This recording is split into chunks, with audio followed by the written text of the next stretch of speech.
Most candidates walk into FP&A interviews ready to talk about themselves. The top candidates walk in ready to model the business. That's what this video is for. First, how to map your skills to what the role actually needs. Then, how to analyze a company like a modeler, not just a candidate. How to answer modeling questions with structure and clarity. And how to ask smart questions that show you get the business. If you want to walk into your next FP&A interview with confidence, not just hope, this is where to start. Let's get into it.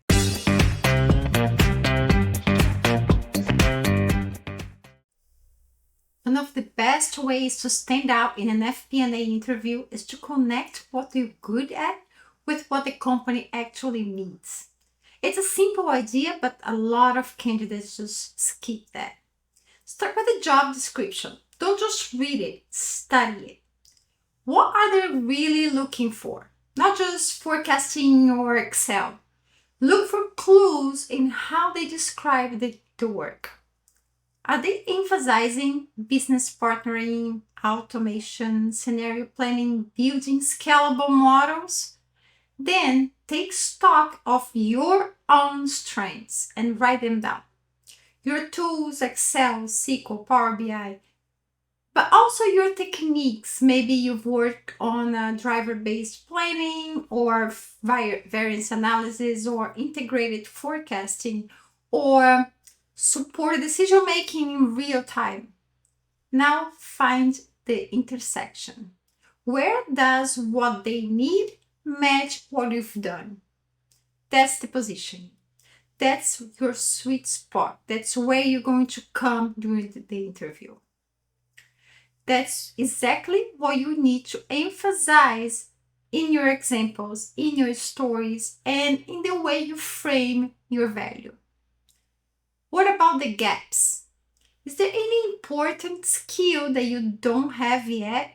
Be ready to talk about it if it comes up. You don't have to check every box, but you do need a plan. Be honest, but forward-looking. Let them know that you are working on it, whether it's a similar tool you already know or a certification you're pursuing, or how you're applying concepts through self-study, for example. Let's say you've never used Power BI before, but you've worked with Tableau.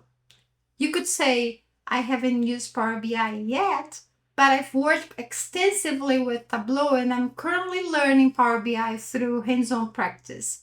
The logic is very similar, so I expect to be comfortable using the tool soon. That's the kind of answer that does two things. It shows honesty and it builds trust that you can close the gap fast. Here's what really sets strong candidates apart.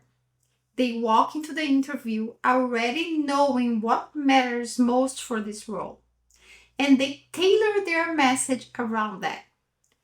Not everything you've done will be relevant. What matters is what's aligned. That's how you stay focused and memorable.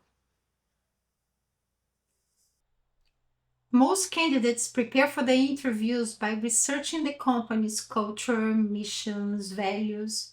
You should too, but for FP&A, that's not enough. Your job is to understand how the business runs, not just how it talks about itself. Start with the numbers. If it's a public company, download the 10K. Don't just skim the financials. Look for what makes the business unique. What stands out about how this company operates? Who are the analysts talking about in the investor reports? What questions keep coming up in earnings calls or conference Q&As? You will usually find one or two key dynamics that drive how this business really works. Maybe they've got unusual seasonality or high working capital needs, or a special subscription pricing, or a CapEx-heavy growth model. Whatever stands out, dig into that. Don't just memorize it. Try to understand how it would affect forecasting, scenario planning, and how you would build a model around it. Now, if it's a private company, the signals are less obvious, but they're still there.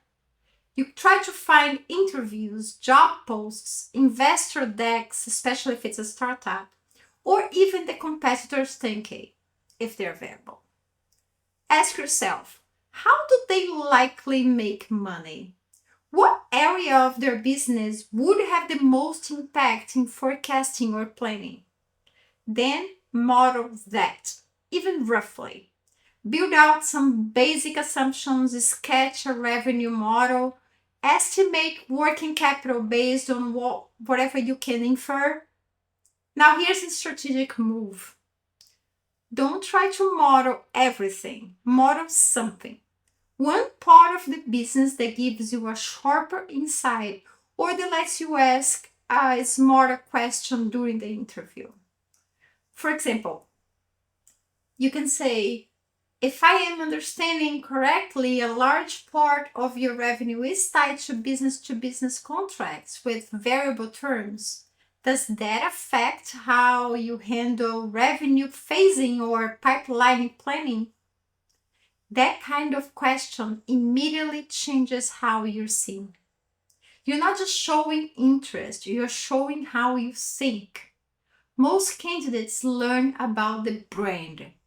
You want to understand the engine behind it, and you want to come prepared to talk about how it runs.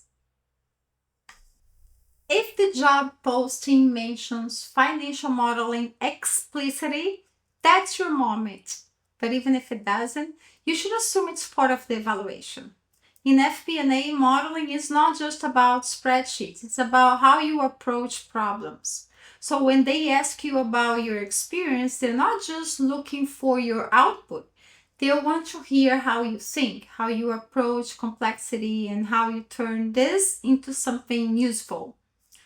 Be ready to talk through a model you've built, but not like a tour of tabs and formulas. Structure your answer like this: business context, modeling logic, value delivery. For example, what was the problem you were solving, or what assumptions did you use? How did you structure the model, and how did it help the team to decide something? That's what they care about, how your model drove better decisions. Now, let's talk about a few common modeling questions and how important it is to prepare for them the right way. You don't need to memorize any responses. You need to understand what they're really trying to assess and be able to explain your thinking clearly. Question number 1. How do the 3 statements connect? To answer this, your goal is to be clear and not complete. You don't need to list every connection, just the main ones. Focus on how net income flows from the income statement into the cash flow, and then how the cash flows into the balance sheet. The main connections. All that comes from the schedules, every supporting schedules tie into the financials and should balance through the accounting equation. That's what you need to focus on. If you're not 100% sure how those connections happen, this is very important, and I made a video about this and you can check it down here. Question number 2.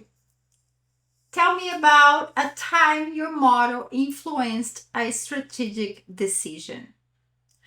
Don't try to impress them with the biggest model you've ever built. Choose a situation where your model helped someone make a smarter call. Maybe it reframed the pricing strategy, or supported a hiring decision, or highlighted a risk. You want to show that your work had impact, not just that you finished the task. Question number 3. What is the most complex model you've ever built? What made it complex? They're not looking for technical wizardry. They want to see how you handle complexity, especially when it involves ambiguity or multiple stakeholders. Be ready to explain what made that model complex and how you kept it usable, adaptable, and correct. Question number 4. How do you build flexibility into your models? This is a very important one. Talk about design, not tricks. Input should be separate from calculations, build with drivers, avoid hard coding, use switches, control panels if needed. Flexibility means your model keeps working when things change, and they will.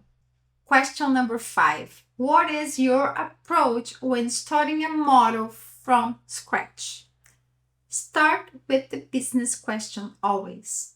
What are we trying to solve? What is the decision? Map out the logic before touching Excel drivers, inputs, outputs. Building layers. Test as you go and keep it readable. This is not about showing off formulas. It's about showing you think before you build and that you are building with purpose.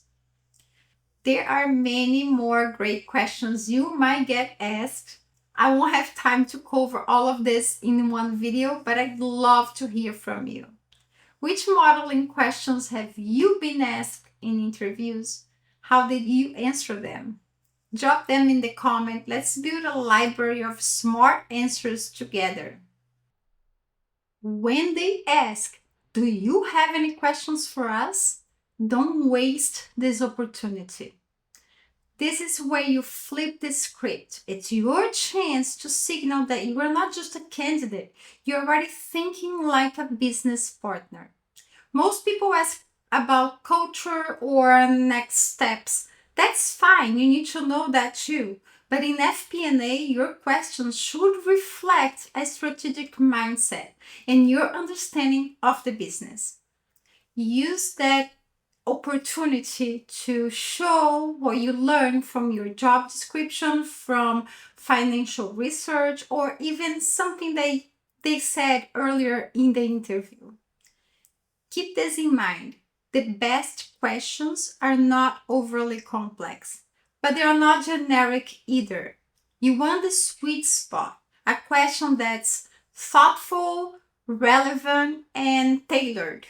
Something you spotted in your prep or something you modeled out while studying the company. Also, make sure you ask the right question to the right person. Don't dive into forecasting logic with the HR partner. Match your questions to who you're speaking with. Smart questions show preparation. Targeted questions show that you already understand the job. Here's the most important thing I can tell you. In FP&A interview, don't just say you know how to model. Show them that you know how to think with a model. That's a difference. And if this video helped you think differently, do me a favor. Drop a comment with one thing you are going to apply. Like the video if it gave you value, and come back to tell me when you finally get that job. And if you want more content on financial modeling, FP&A careers, and interview prep, subscribe. There's more coming your way.